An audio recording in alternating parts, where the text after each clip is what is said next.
Hi, welcome to another episode of Time Out with Gabii. With me here are two members of the House of Arts. We have the body of JIZZ, Giselle, and we have the face of Edmonton, Onika Xtravaganza. Welcome to my show. Hello, Hello, everybody. everyone. This is gonna be so fun. Yes, As it ma'am. should be. How you feeling today?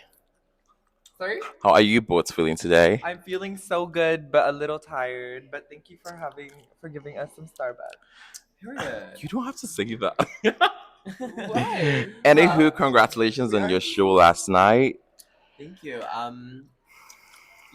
It still feels not real that it's already done just like that, and that I won't be hosting till literally January again. Oh my god. But it feels good to be done. I'm ready I to had a lot win of again in fun. February. Sorry, baby. Ready to win again in February, right? What's happening in February? Stilettos, right? Oh, Oh, oh my period. god. The doll's already thinking about award season. You gotta win the fucking best host or best Oh my God. show Well, I had already won best show. back to back. You gotta, Another one, please. Another one, thank you. Oh my God. yeah. So I don't know who to start with. I'll start with Giselle. Okay. I know your family is. Hello. What? I know your family.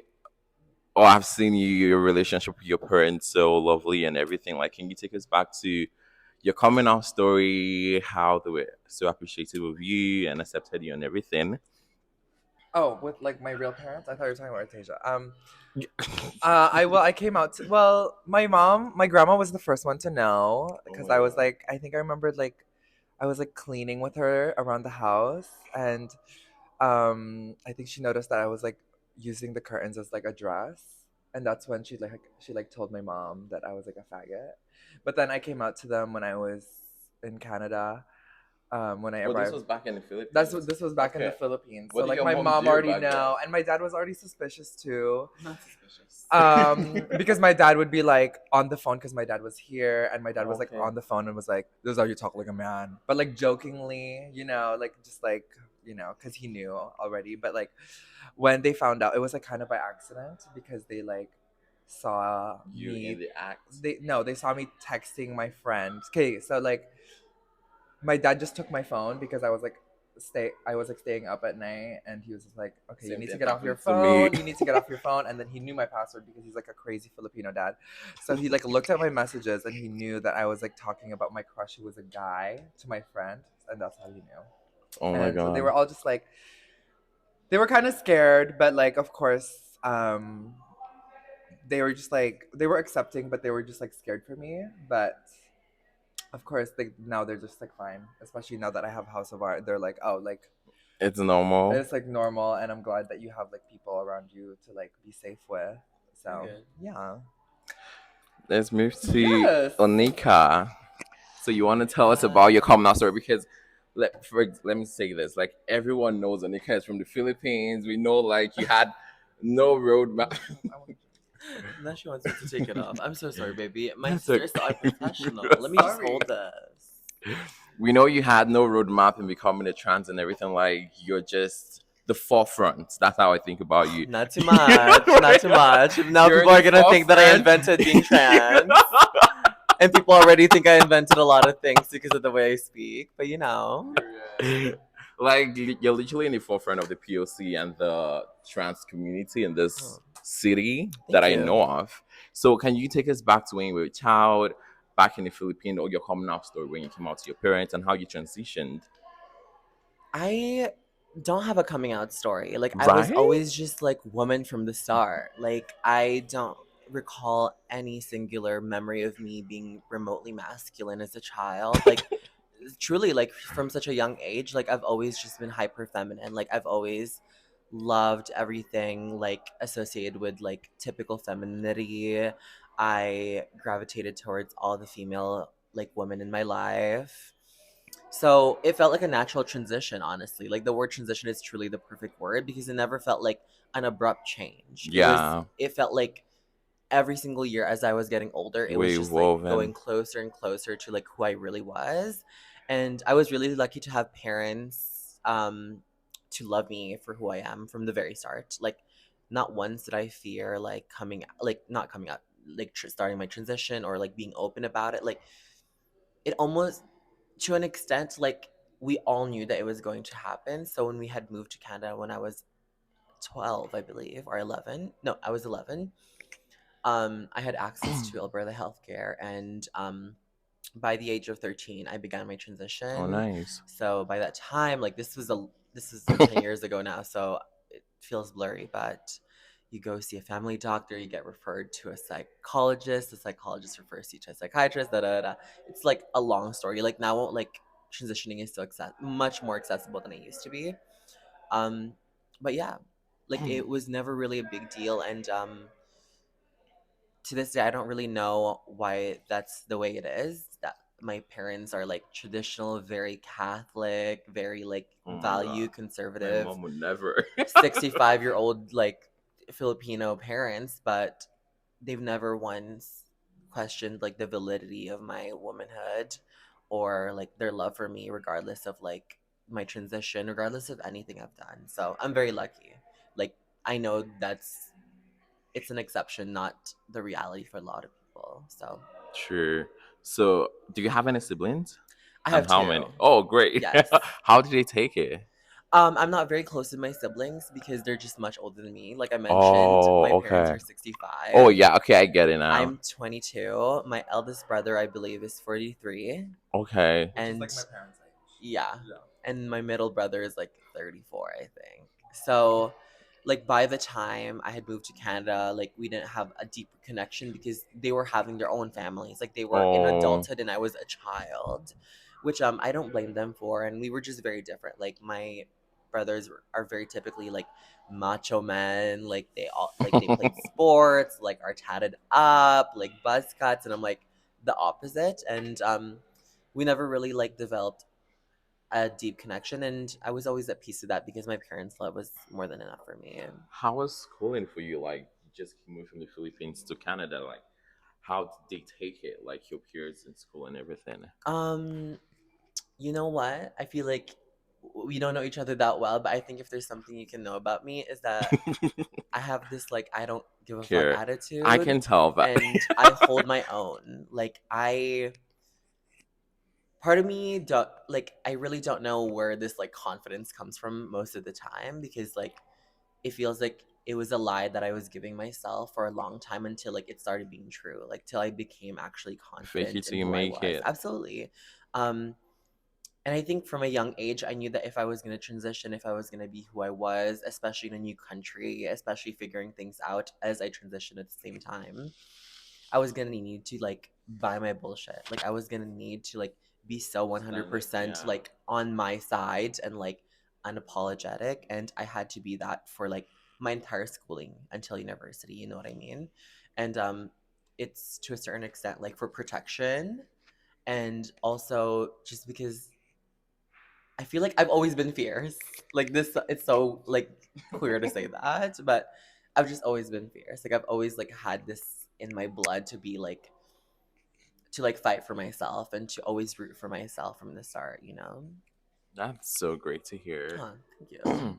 And yeah, like, because I spoke to someone yesterday on previous episode, I was like, you don't expect us to walk through all these years of trying to fight for ourselves and everything and expect me to be ashamed of myself at the end of the day. It's not possible. Like, I didn't come Absolutely. this far to literally stoop so low. But Mhm. yeah, that's that. So so how is uni? For me, Yeah. well, Giselle and I are both in university. I am in my last semester of university this summer. I'm graduating. It has Congratulations. been, thank you. Done with school. It's see, I love school. I never want it to end. Like I am one of those weirdos that if I could go to school till I die, I would because I generally just I don't know. I love learning and I love the environment of school. Like I in my years of university, I was like highly involved. Like I was always busy in like I've held over like 20 positions in Oh my god. university, like in various student groups. And I loved every minute of it. And bitch, I will complain. I'll be like, I'm so busy, I'm so tired, I don't want to do it. But just best believe, underneath all that complaints, I like love the busyness and like the hectic schedule of all of it. Yeah. And I'll do it again. And I Right? want to go back to grad school. How about you, Giselle? Like, how was your interaction with your peers? Like, knowing you were queer, and like, how were you able to find your other queer people in school? In school, well, like in high school or university. Both. Well, in high school, I think it was like a little bit different because everyone like kind of like wanted to be friends with me because I was like the token gay, but I hated everybody. Ooh. But in like university, I think um it was like definitely a bit harder because there's like not I feel like I can only relate to queer people, and like in university it's like harder to find people who are queer, Yeah, I guess, that true. you can like relate with. So and in my program too, oh my god, I hope no one sees this, but like in the music program at McEwen, like no one was like everybody was white and straight, and I really hated it.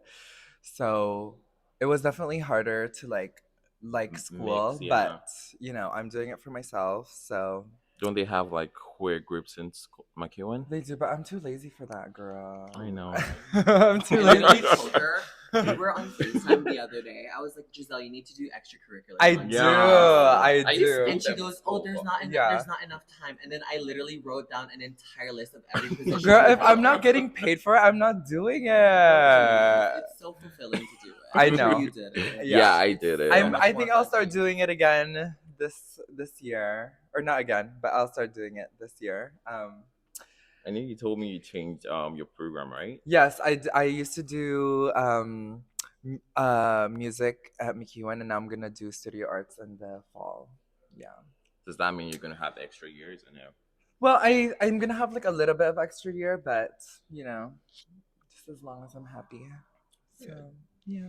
Speaking of, okay, can you walk us through when you made your drag debut and like what inspired you to go into drag and everything? Me? Yeah.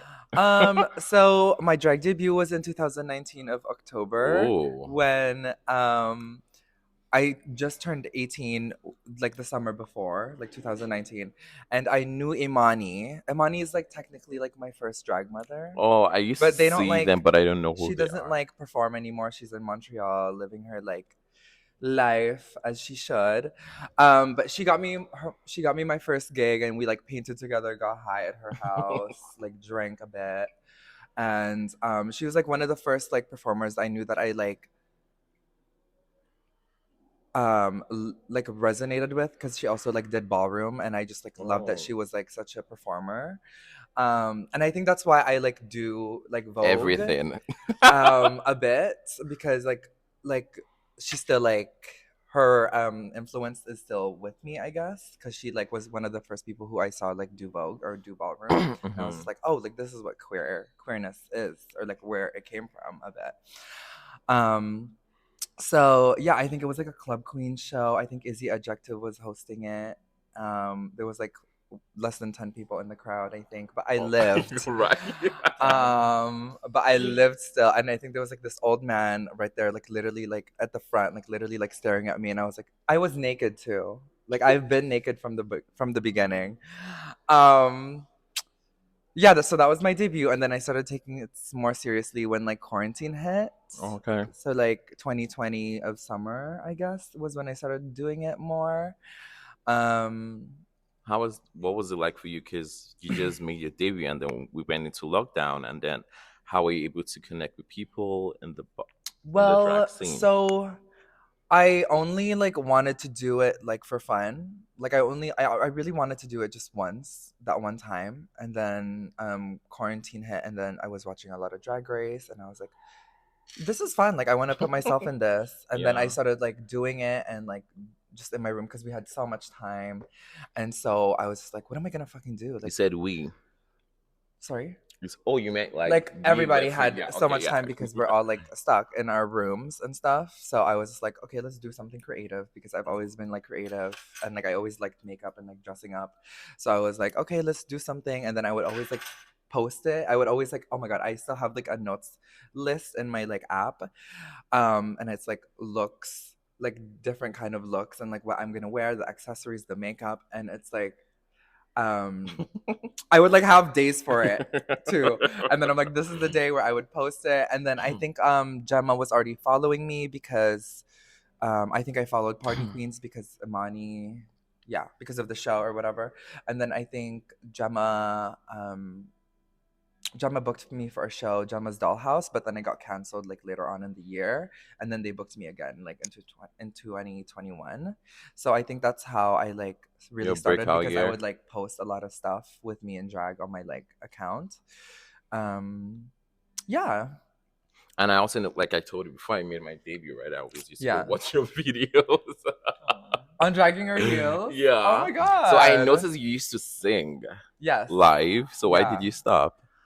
And what was that Um. experience like for you? Because I know I was at the last what's it called? Fresh Fruit. And then there was this person who sang live, and like it was literally the person did a great song, right? Mhm. You know, but then the Who was audience, it? Who is that? I don't know their name. But they did Poor Fortunate Souls.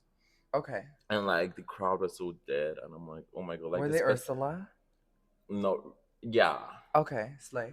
And like the crowd was so dead, I'm like, oh my god, this person is literally giving their all, you know. So live singing is really hard. I remember there was a time I sang the Reese, and I was like, Oh. I prayed for the ground to open to swallow me. Yeah. Because I tried to sound like Reese, and that is not who I am, right? But like, Yeah. what was that like for you doing live music, and why did you stop?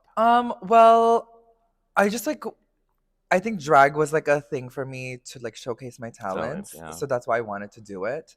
But I just realized that Evo is like not the place to like do live singing. So I was just like, and like nobody really goes there to see live singing. It gives a It did fuck, right? I heard though that like Evolution used to be like a live singing bar.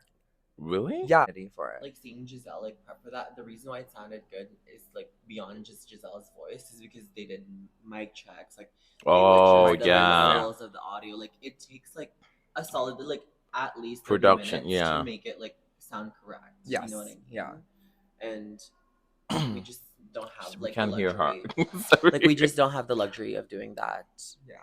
in at Evo, and no At the fault to bar. them. It's just that it's It's just fast Yeah, they're more of moving. like It's fast moving. they're more of like a music place, not a Absolutely. singing place. Yeah. Absolutely.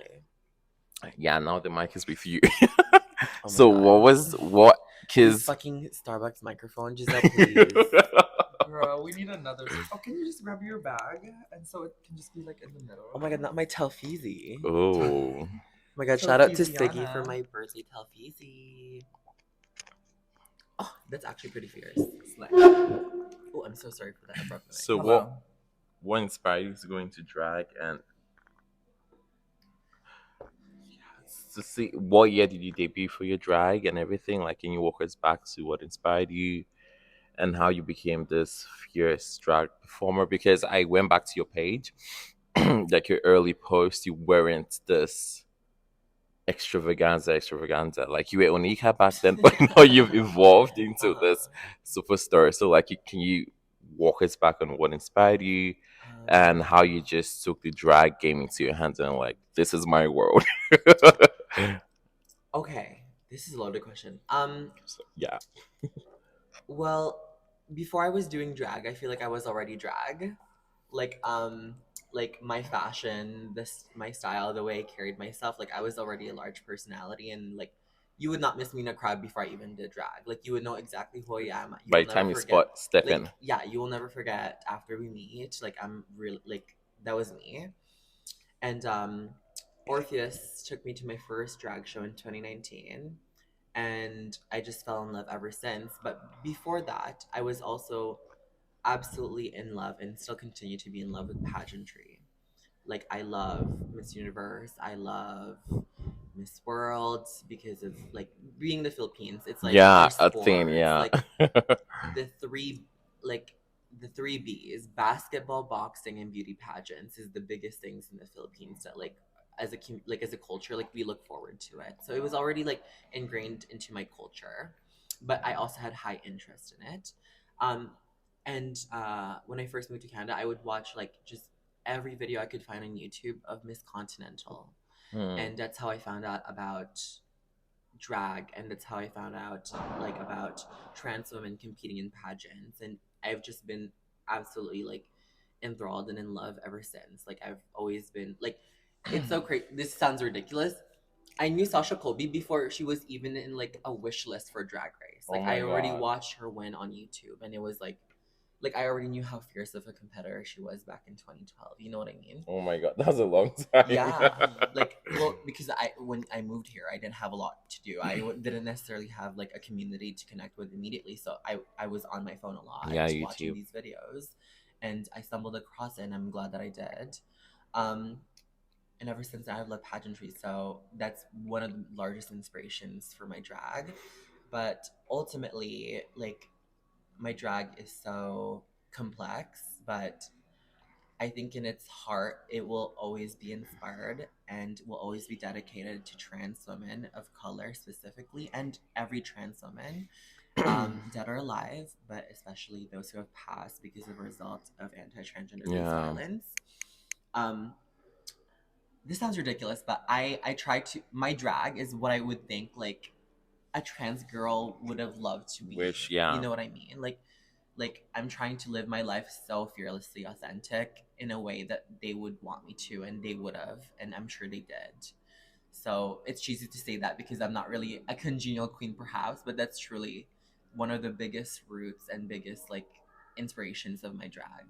Like the thousands of women that like I never got to meet and never got to continue their life and like explore their journey, like I'm inspired by them. Like I want to live like their truth through like my own way. um and anyways, in 20, sorry, as you can tell I like to talk. And in 2019, Right. Orpheus took me to my first drag show. I was in love ever since. My first drag show, I got to see Artasia. Me too. And she was so incredible. Like I remember like just being in awe of her already. And keep in mind, not too much. Was it at Evo? She wasn't that cute then. Not too much, mother. She Was it at She Evo? was sickening, but yes, it was at Evo. It was I don't even remember. It might have been God in a Goddess show. I'm thinking, or I'm not sure. She was wearing like a wrestling mask, and she was Ooh. and this was her era where she was doing splits. Period. Because she don't do splits no more too much. But she was splitting and everything, and I was living. She's in the mother era.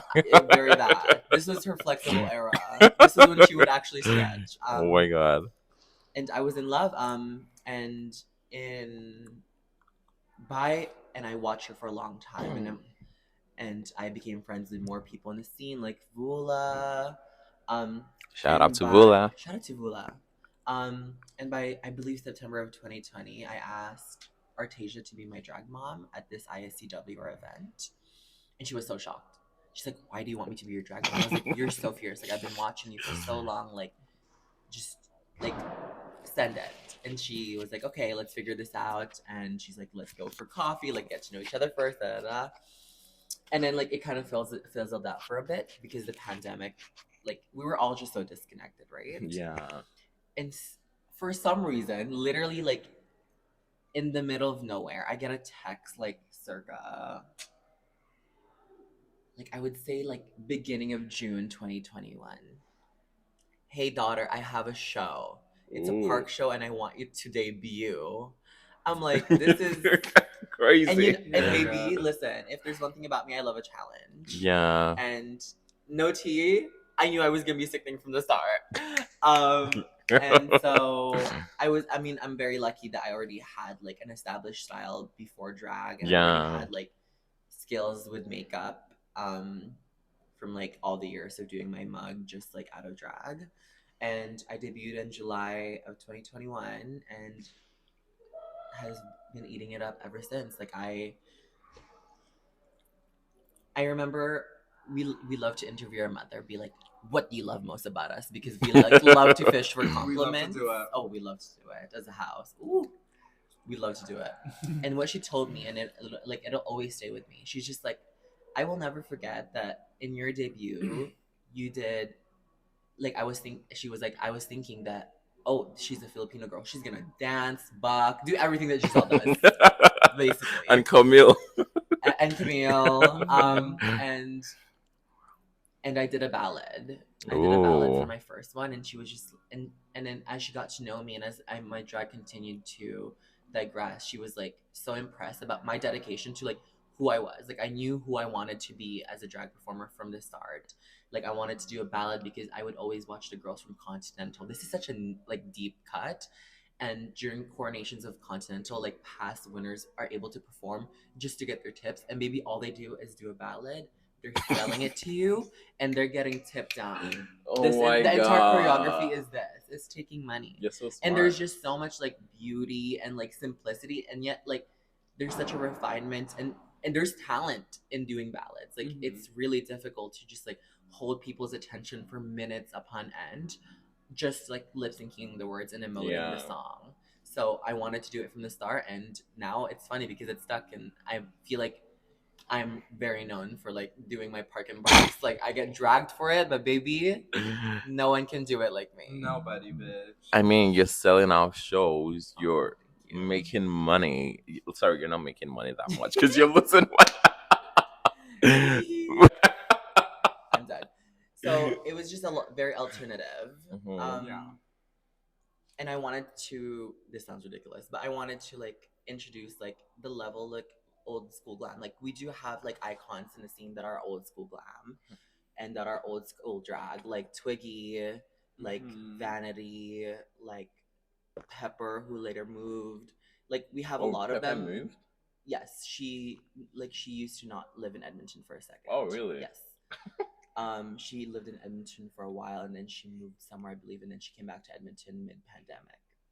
And so I wanted to bring that back, and I wanted a show where the looks were centered. Like I wanted the looks to be undeniably good. I wanted the performances Disney? to be ballads. I wanted it to be like old school hits. Like I just wanted it like a taste of like what I would like see on YouTube from like these old school queens from like Atlanta, from Texas, from like even New York, like just videos from the 90s, 80s, not the 80s, 90s, 2000s, you know what I mean? Like as far as I could go back, just like I said earlier. And since then I've had 4 shows. I only do it 4 times. I only do it twice a year, one in January and one in June, because it's a lot of work for me and it's a lot of money. Fiscal investments, but I will not That is the I will keyword, not. investment, honey, because this is just baby steps you're taking. Absolutely. Because very soon you had it on the show first. Oh, not Something too big much. is coming. Not too much, you guys. Baby, you know what? It's so funny to me that people are like, oh, we thought you were on, and like there was so much fucking rumor that I was on. I'm like, you guys, I didn't even submit a tape. It didn't even cross my mind to send an audition tape. Like, I'm the type of competitor. If I'm competing, I have to feel that I know I'm gonna win this. Yeah. You know what I mean? And I refuse to go to any sort of competition, not just drag race, to just get the opportunity. Absolutely. Like, if I'm going, I will run any resource in my life dry. Like I will go above and beyond, prep myself in talent, like every single way I can to ensure that I'm gonna win. And at this moment and in the past year, like I'm just not there. Like I think people forget that I've only been doing this for less than 2 years. Honey, you do. That's what you think. But like I said, they say beauty is in the eye of the beholder, right? Absolutely. So, but I feel the like way I you will see know yourself, yeah, it's great to have that self-awareness and self-consciousness or whatever, right? But the way other people see you in a positive way is like next level, to be honest. You know, there's some performers that I've seen that have come from. I attend some drag shows, some rude girl shows at the bar, and I'm like, this is not really given, you know. But like, they pay $60. You pay $60 to see this. Like, I know a few queens that were literally it, you know. Even their performance, their movement, I'm like, okay, this is not a top-notch movement. But like, yeah, you're international, right? Yeah. But it is what it is. But yeah, I'm just telling you, next level, Onika. And thank you. I really appreciate it. Your gown yesterday was out of this world. Like the glove, the bell. Oh. The yellow one. You know, to Arcasia. You know, so good. When I say bell, I hope you don't take offense to that. I absolutely take it as such a compliment. And bitch, you know the bell I'm talking about? Absolutely. Yeah. Absolutely. It's very Beauty and the Beasties. I didn't really see it till then. Like, I honestly felt like a Barbie. Oh, like, yeah, I felt like a melanated yellow Barbie. Yeah. Like, it was very melanated, very colored, very vibrant, very old school, but I definitely see the reference. I felt so good. You couldn't tell me nothing. What would you want to hear? Oh, I have this thing. Oh, Giselle knows it, and my house knows it. When I'm feeling a look, I'm like, no one better talk to me. Right? I'm like, no one Nobody, can bitch. take it. I'm like, Nobody. you host it, never. And like, it's so delusional. Like, I'm so into fantasy. Literally schooling the children. Not schooling the children. Not too much. I am in my congenial area, guys. I am not schooling anybody. I think every drag is valid. To each their own. Right. Good. But please do wear an earring.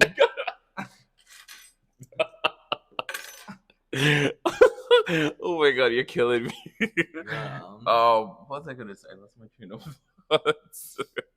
Um, what are we talking about again? Drag Race. Yeah, so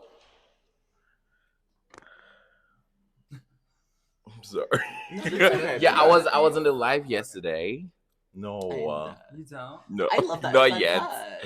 I was on the live yesterday where with Monia, and you said some people refer to you as a black person, like as a person who always push, and you're literally in the forefront of the Filipino community.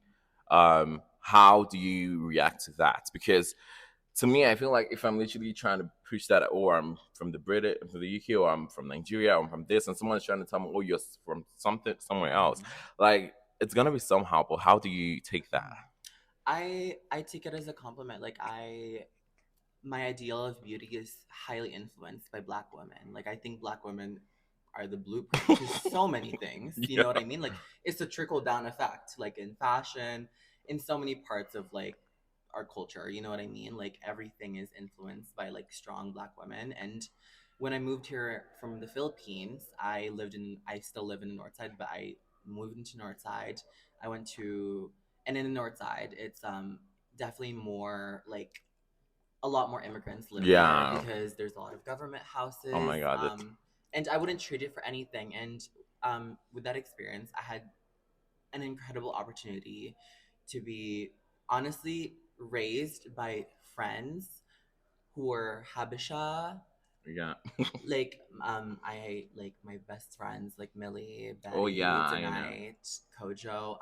Kojo is Sudanese. Let me get that right. She is technically not Habesha's sister. Singing. But they raised me. Like they protected me from everything. Like they taught me like things to do with my hair as I could continue to transition. Like they taught me. I remember I would wear ponytails, and they're like, Serena, I had a drag name is Serena.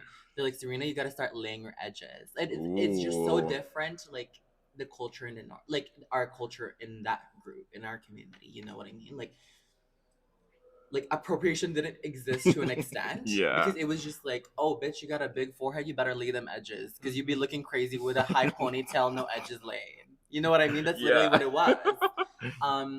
So I'm influenced by them. And with regards to my skin tone, like growing up in the Philippines, it was my number. I was not even bullied for being gay. I was bullied for being dark. Oh my Because God. the standard of beauty in the Philippines and in Asia That's is light having skin, fair yeah. skin. And I was never that. And growing up, I was made to feel so bad. Like, I hope this is not offensive to say, but in the Philippines, I would be called chocolate. They would call me.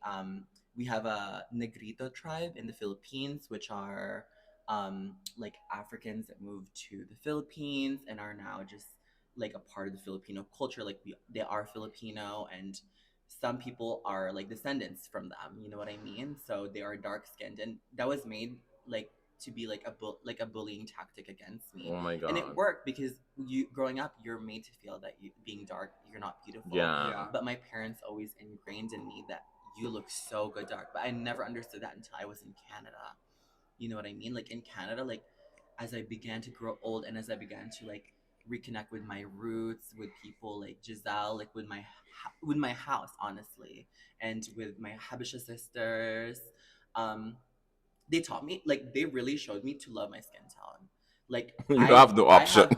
I have no, truly, like I have been this dark for my entire life. I've never tanned, like never fake tan. I hate the fucking sun. Giselle knows this. I'm never outdoors. And if people think I am black, like I do not take offense to it. Like I'm neutral about it for the most part. I will just correct them, and I think it's an honor to.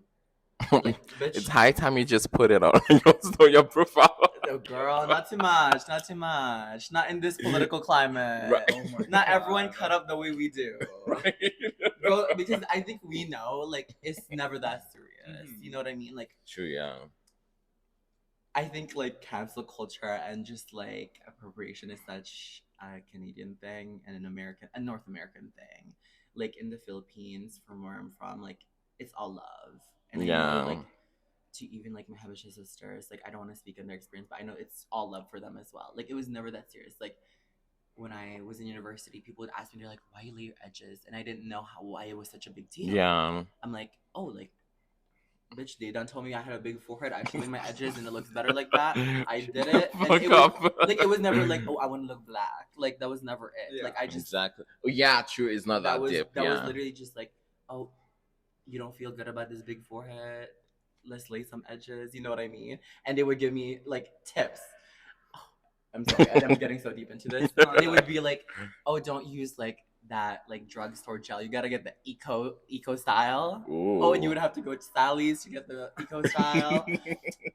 That's what I'm saying. Like I feel I've been raised by like so many people in my People, yeah. life. You know what I mean? Like moving here, I've been raised by so many people in my life, and You so many of literally them got are out Black all that women. information Yeah. and like, Yeah. But it's definitely like as you grow older, I think you become more cognizant that like just because it was okay in your circle doesn't mean that it's okay for everyone. somewhere, yeah. Like I would understand why someone would have an issue if I had my edges laid. Like Yeah. they don't know my story. They don't know that like I got it because like I was like taught to do it.